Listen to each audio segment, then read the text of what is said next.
કે એક ગામ હોય, ગામનું એક પાદર હોય અને પાદર હોય ત્યાં એક સરસ મજાનો આંબો હોય. હવે બને એવું કે એ આંબાને અને નાનકડું આવું એક બાળક હોય 4-5 વર્ષનું, એ બાળકને અને આંબાને બે સરસ મજાની ગાઢ મિત્રતા થઈ જાય. એ બાળક છે એ 4-5 વર્ષનું થાય અને એ બાળક છે એ ગામ છોડીને ચાલ્યું જાય. નાનું હોય ને ત્યારે એને ઊંઘ આવે તો આંબાના થડીએ સૂઈ જાય, એને ભૂખ લાગે તો આંબાની કેરીઓ ખાય, એને રમવાનું મન થાય તો આંબાની જે શાખાઓ હોય એની સાથે રમે. પણ 5-6 વર્ષનું થાય એટલે એનો પરિવાર હોય એને લઈને ત્યાંથી ચાલ્યો જાય, શહેરમાં ચાલ્યો જાય. અહીંયા આંબો રોજ રાહ જુએ કે એ બાળક હમણાં આવશે, પણ એ બાળક આવતું નથી. એ બાળક મોટું થઈ જાય છે, વર્ષો સુધી આંબો રાહ જુએ છે. 20 વર્ષનો યુવાન થઈ જાય છે એ બાળક અને ગામને પાદર આવે છે. એ આંબા પાસે જાય છે અને ત્યાં જઈને કહે છે કે મને ઓળખાણ પડે છે? એટલે આંબો કહે છે કે હા, હું ઓળખું છું, તું તો એ જ બાળક છે કે અહીંયા મારા ખોળામાં ખૂંદતું તું, મારે અહીંયા રમતું તું, તને જરૂરિયાત પડે તો મારે ઓથે તું સૂઈ જતું તું, તું એ જ બાળક છે, હું તને ઓળખું છું. એટલે એ બાળકને કહે છે કે આજે વર્ષો પછી તું ક્યાં ચાલ્યું ગયું તું? તને આવવાનું મન નહોતું થતું? તને મને મળવાની ઈચ્છા નહોતી થતી? ત્યારે એ બાળક કહે છે કે હવે તો હું મોટું થઈ ગયું, ભણવામાં વ્યસ્ત થઈ ગયો અને હવે મને મારા જીવનમાં મૂંઝવણ આવીને એટલે હું તમને મળવા આવ્યો છું. એ આંબો પૂછે છે કે શું મૂંઝવણ છે? એટલે એ બાળક એવું કહે છે કે મેં 12મું ધોરણ પૂર્ણ કર્યું, ખૂબ સરસ મજાની ટકાવારી આવી અને હવે મારે મેડિકલની અંદર એડમિશન જોઈએ છે ને એના માટે મારી પાસે પૈસા નથી. એટલે હું પૈસાની સગવડતા થાય એના માટે કંઈક એ મૂંઝવણની સાથે હું અહીંયા આવ્યો છું. એ આંબો કહે છે અરે ભલા માણસ, એ તો ખૂબ નાની વાત કહેવાય. તું એમ કર, મારી શાખાઓ ઉપર ખૂબ કેરીઓ આવી છે, એ કેરીઓને તું લઈ જા, વેચી નાખ અને એમાંથી જે કંઈ પણ પૈસા મળે ને તું એમાંથી તારી મેડિકલની ફીસ ભરી દેજે. એ બાળક 20 વર્ષનો યુવાન થઈ ગયો હોય, એ બધી જ કેરીઓ ઉતારે છે, વેચી દે છે અને એમાંથી પોતાની ફીસ ભરી દે છે. ફરીથી બાળકની રીતે અને અહીંયા આંબો રાહ જોયા કરે કે એ બાળક હમણાં આવશે અને આવતું નથી. એ બાળક મોટું થાય છે, એ 35 વર્ષનો યુવાન થઈ જાય છે અને ફરીથી એના જીવનની અંદર કોઈ સમસ્યા આવે છે, કોઈ મુશ્કેલી આવે છે એટલે ફરીથી આંબાની પાસે આવે છે. આંબાની પાસે આવે છે ને આંબો એવું કહે છે અરે તું તો એ જ બાળક છે કે જે અહીંયા રમતું તું, તારા માટે મેં ફીસની સગવડતા કરી હતી. હા, હું એ જ બાળક છું. તો કે હવે શું તારા જીવનની અંદર મુશ્કેલી આવી? એટલે કે હવે મારા લગ્ન થઈ ગયા, સરસ મજાની ટકાવારીથી હવે હું ડોક્ટર બની ગયો, હવે બને છે એવું કે મારા સંતાનો પણ થઈ ગયા છે, હવે મારે ઘર બાંધવું છે અને મારી હોસ્પિટલ બાંધવી છે અને એના માટે મારે લાકડાની જરૂર છે ને હું ફરીથી એ મૂંઝવણમાં મુકાયો છું.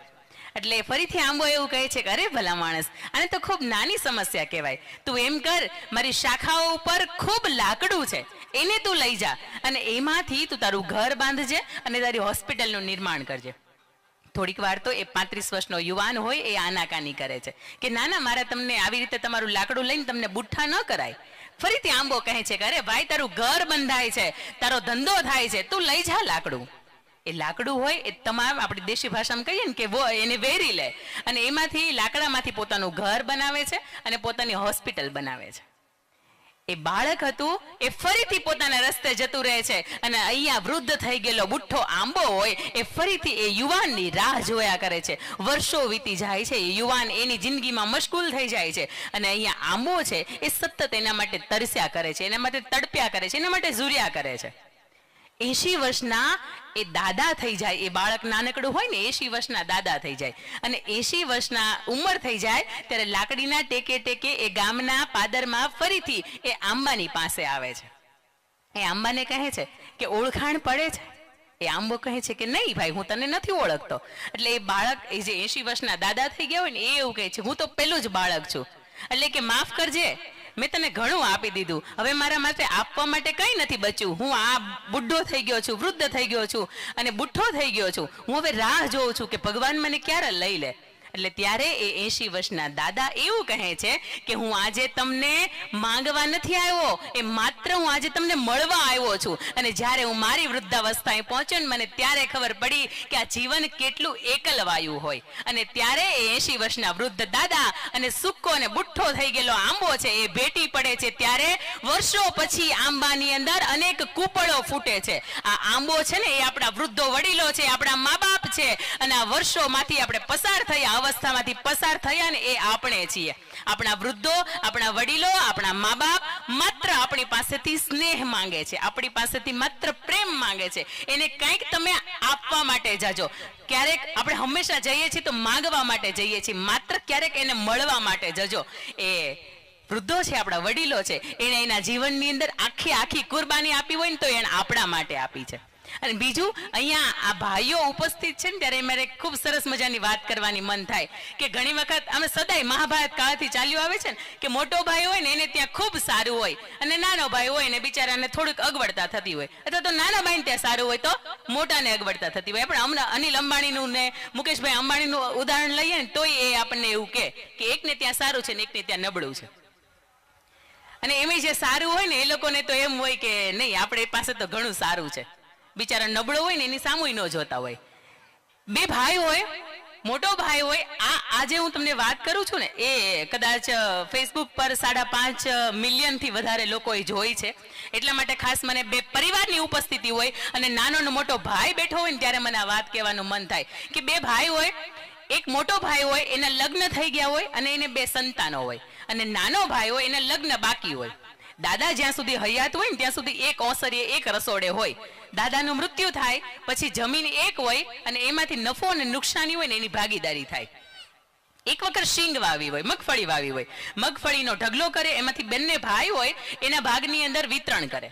મોટો ભાઈ હોય ને એને રાત્રે સૂવે ને તો એને એવો વિચાર આવે કે નાનો ભાઈ છે, લગ્ન બાકી છે, સંતાનો નથી, કાલ સવારમાં એને વધારે ખર્ચો લાગશે. હું એમ કરું, વાડીએ જાઉં અને મારામાંથી જે ઢગલો છે ને એમાંથી 5-10 ગુણી છે એ હું મારા ભાઈને ત્યાં નાખી આવું. અને નાનો ભાઈ હોય એને એવો વિચાર આવે કે મોટો ભાઈ છે, એના લગ્ન થઈ ગયા છે, 2 સંતાનો છે, મારા કરતા તો ખર્ચો એને લાગશે. એમ કરું, હું જાઉં અને મારામાંથી થોડોક ભાગ હું એને આપી આવું. ફરીથી 2 ભાઈ હોય એ વાડીએ જાય છે ને બંને એક જ લોહી ને, બાપ દાદાનું એક જ ખાનદાન, એક જ કુળ, એક જ લોહી, એટલે બંનેને વિચાર આવે છે. એવી રીતે બંને કરે છે. સવારમાં જોવે ને તો બંનેના ઢગલા સરખા હોય. કહેવાનો તાત્પર્ય કે સામો ભાઈ હોય ને ત્યારે આપી દેવાનું મન થતું હોય ને તો ત્યાં રામાયણનું સર્જન થાય, ત્યાં અવધપુરીનું સર્જન થાય. બાકી સામે ભાઈ હોય ને હું 100 ની અણી જેટલું નહીં આપું, આવી દુર્યોધન વૃત્તિ આપણી અંદર ઘૂસી જાય ને એ દિવસની અંદર, એ ઘરની અંદર, એ પરિવારની અંદર, એ ગામની અંદર, એ સમાજની અંદર મહાભારતનું નિર્માણ થાય. આપણે જોવાનું છે કે આપણા ભાઈ માટે આપણા ઘરને અવધપુરી બનાવવું કે હસ્તિનાપુર. હસ્તિનાપુરની અંદર ઘણા આવ્યા ને ઘણા ગયા, પણ આજે મહાભારતની અંદરથી આપણે કોઈ પણને યાદ કરતા હોય ને તો માત્ર કર્ણ હતો કે જે આપી દેવા માટે યાદ કરતા હતા. અને અહીંયા એક ભરત હતા કે 14 વર્ષ સુધી એના ભાગની અંદર આવ્યું હતું, તેમ છતાંય માત્ર ચરણ પાદુકા રાખ્યા હતા અને આખા અવધપુરી છે એને સંચાલન કર્યું હતું. પોતે ઈચ્છત તો ઘણું બધું લઈ શકતા હતા, તેમ છતાંય જ્યારે ભાઈ હોય ને એના માટે આપી દેવાની દાનત હોય.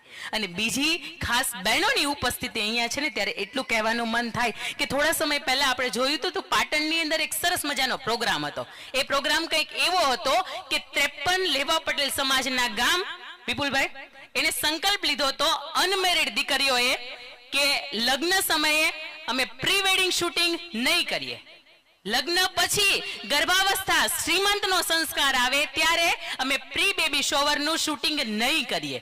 આપણા સમાજ માટે કદાચ આ કલંકની ઘટના કહેવાય કે આપણે જાહેર મંચ ઉપરથી આવા સંકલ્પ લેવા પડે. બીજા જેટલા પણ જ્ઞાતિ જાતિ છે દરેકની મર્યાદા છે. આપણે માથે ન ઓઢીએ ઓકે, આપણા પરિવારની સાથે આપણે આધુનિક થયા, પશ્ચિમી સંસ્કૃતિ આપણામાં આવી, આ વસ્ત્રોની સાથે સાથે આપણા વિચારોમાં પણ પરિવર્તન આવ્યું. આપણા વડીલો જે પહેલા હતા એની કરતા અત્યારે થોડા ચેન્જ થયા, પણ આજે પશ્ચિમી સંસ્કૃતિનું અનુકરણ ક્યારેક આપણામાં ઘૂસી ગયું છે ને આપણે થોડાક ટૂંકા અથવા તો આપણા પરિવારને, આપણા વડીલોને ન ગમે એવા કપડાની અંદર જ્યારે આપણે પ્રી વેડિંગ શૂટિંગ કરાવીએ કે પ્રી બેબી શોવર શૂટિંગ કરાવીએ ને એ આપણા સંસ્કાર નથી. આજે પણ એમ થાય સરદાર વલ્લભભાઈ પટેલને જન્મ લેવો છે પણ લાડબા નથી. આજે પણ એમ થાય શિવાજીને જન્મ લેવો છે પણ માતા જીજાબાઈ નથી. આજે પણ મહારાણા પ્રતાપને એમ થાય કે મારે આ ધરતી ઉપર જન્મ લેવો છે પણ માતા જયવંતાબાઈની કુખ એને નથી મળતી. બેનો ઈચ્છે ને તો આ સમાજને ફરીથી રત્નો આપી શકે, આ સમાજને ફરીથી મહાપુરુષ આપી શકે, પરંતુ બેનો ઈચ્છે તો આપણે વોટ્સઅપમાંથી, પાણીપુરીમાંથી, એમાંથી ક્યાંયથી નવરાઈ નથી. એક વખત પુસ્તકો ખોલજો, વર્ષના અંતે હિસાબ તો કરજો કે કેટલા પુસ્તકો વાંચ્યા. આપણી પાસે હિસાબ હશે કે અઠવાડિયામાં 3 વખત પાણીપુરી ખાધી, અઠવાડિયામાં 2 વખત પાણીપુરી ખાધી, પણ વર્ષના અંતે એક વખત મારી બહેનો હિસાબ કરજો કે કેટલા પુસ્તકો વાંચ્યા. કેટલા એવા બહેનો છે કે જેને ખરેખર પુસ્તકો વાંચવા ગમે છે.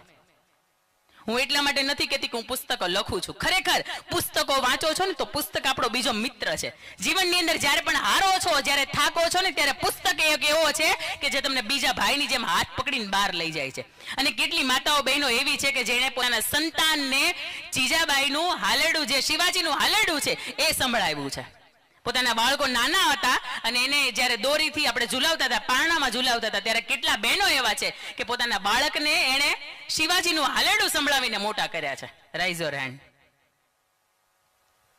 આ સંસ્કૃતિ છે, આની આપણે જરૂર છે. હવે હું તમને એમ કહું કે કેટલી બહેનો એવી છે કે એના ગર્ભાવસ્થાની અંદર એને આ સમાજની સામે લડવા જવું પડે છે.